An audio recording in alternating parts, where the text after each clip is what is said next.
if it wasn't for people like you, the fans in particular, good fans, we were just fortunate and happy to be in the wrestling business and be able to make a living out of it and provide for our families. I mean, there's thousands of guys. It's a small fraternity. Yeah. Mm-hmm. And to have some success is even smaller fraternity. So we appreciate, fans when we meet them and guys like you that help promote us. Yeah, and what was tough about Joe, too, was, being in Minnesota, Kurt Hennig, best friends with, Rick Rude, Brady Boone, Hawk. It's just like, it's too close. Why do you, and maybe because, like you said, your fraternity, it's a smaller environment, but why are the drugs, you believe, are so rampant? I mean, Bill, you stayed away from what I've watched. You stayed out of that scene. Yeah. And so did you, Barry, right? How do you stay out of that? Yeah, how? Well, we traveled together and... Yeah, we always looked at it as if it was a job. Why are you going to be on the road and get screwed up and spend your money when you're away from your family? And we loved our family. We still love our families. We're providing for our families.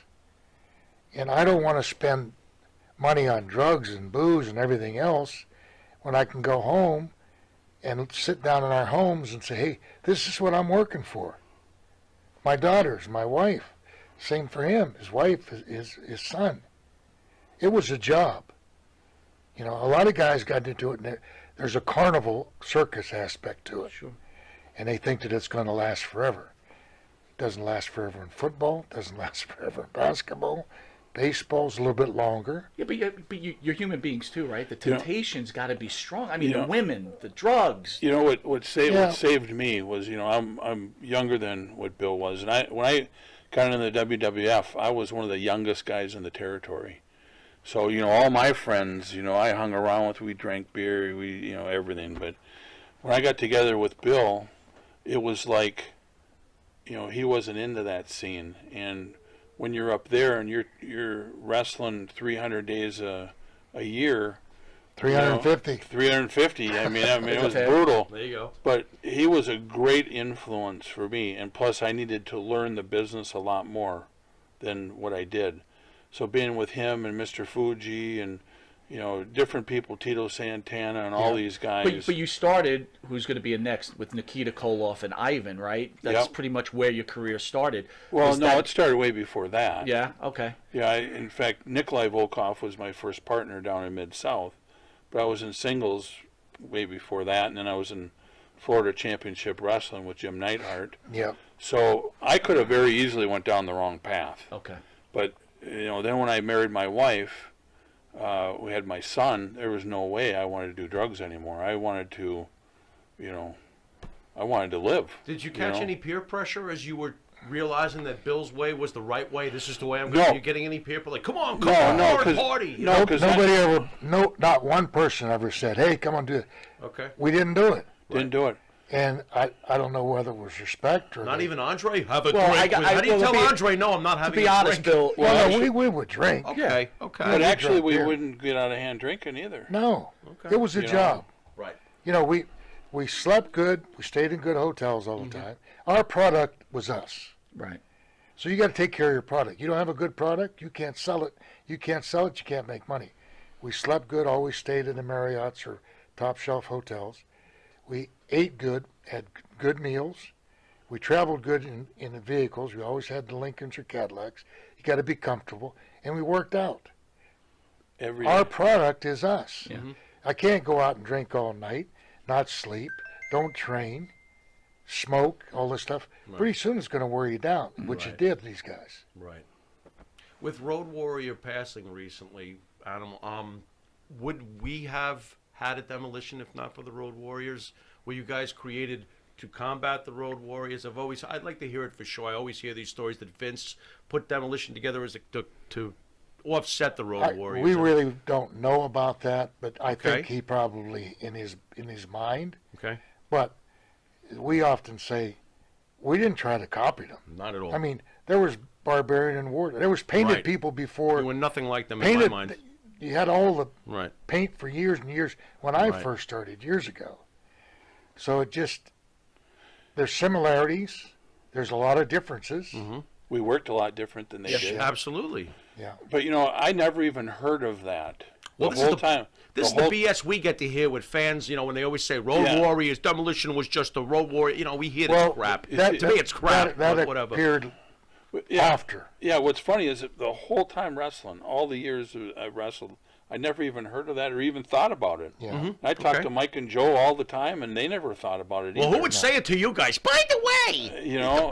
But then way after, somebody put it on the internet. Mm-hmm. They're copycats of it, and then pretty soon that catches on. Yeah. And every idiot fan, Oh, starts saying Ah, stuff like that, and we just please. say, yeah, that's what you think. Well, you look, think. you're just in Queens, right? The line was around the block. So Yeah. like, you guys built your Oh, own niche. please. I will tell you, The best. as fans, right? The Older best. fans, we grew up. We were WWE guys. Yeah, right? we were. You're originally from the South, and you started in the Mid-South and the Florida chain or whatever. But so there was that war. So when you guys came in, it was like, not that we thought you were a ripoff of them. It was like, here's our Yeah. team. Yeah. This is our team. That's right. This is Yeah. not our That's Road Warriors. right. This is our team. that's right. And then vice versa, when they finally did come in, a lot of people said that they were trying to copy us. Mm-hmm. But it really doesn't Right. matter because I tell Barry, we talk about, there's fans of Demolition, there's fans of Legion of Doom, Road Warriors, and there's a lot of people who don't give a damn about either team. That's Fair that's enough. true, too. Oh, you're allowed to like both? I love them, but I like the Road course. Warriors. Am I allowed? Is that okay? Yes, because You we wonder, like though. them. Yeah, you wonder, though, the debates that come around with the wrestling geeks. Hey. Bill, I want to go back a little bit, right? You came to the WWF as Mass Superstar at some point, and you started a feud with Bob Backlund. Right.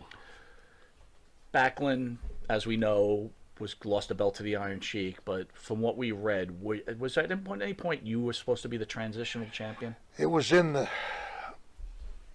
conversation, but my understanding was that for some reason Backlund didn't want to lose to a guy that had no amateur background for one reason or the other. Oh. So that's how it transpired. So How did that make you feel when you heard that? I don't give a damn. I was making money anyway. As long as they're making money, right? Yeah. I don't know if I agree with that, Bob. Jeez, anyway. Bill, you were there for the transition between Vince Sr. and Jr. Can you share with us the differences between father and son? How are they as people? What's their differences? Well, they were both businessmen.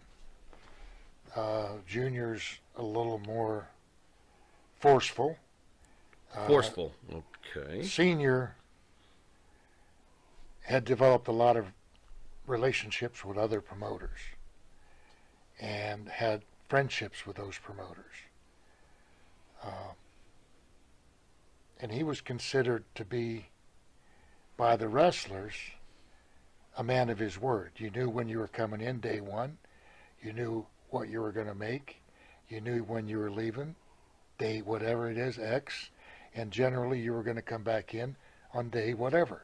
And it was nice back then because all the different territories. Yeah, and you would go out. And there was no animosity between Senior and the Crockett's, Senior and Bill Watts, Senior and Eddie Graham, Senior and whoever. And that changed when Junior took over. He became a little more aggressive in his relationships, but he was successful. You know, he did it one way, his dad did it the other way. His dad was successful at that time. So I don't take anything personal. It's business. You got a shelf life, whether it's whatever product it is. That product's going to have to change. Sometimes he tinkers with things a little too quickly. Could have held and extended the shelf life a little bit, not only for us, but a lot of the But talent. you said you can hold Senior to his word. Could you say the same thing about Junior? Well, we probably had some differences of opinions, right? Yeah, but Did he make you promises and then break them, or? I don't think so. It maybe stretched them a little bit. Not, it wouldn't break them. Define stretched. Well, there were situations that I was approached with towards the latter part of my career that the level was here, and then as it got closer, it got closer, it got closer, it got closer. It wasn't acceptable, so I just decided not to take the decision. When I was the repo man, it was going to be where I was going to become a baby face because I wanted to end my career at that time, and I wanted to just do autograph deals, go to hospitals, and do all that stuff.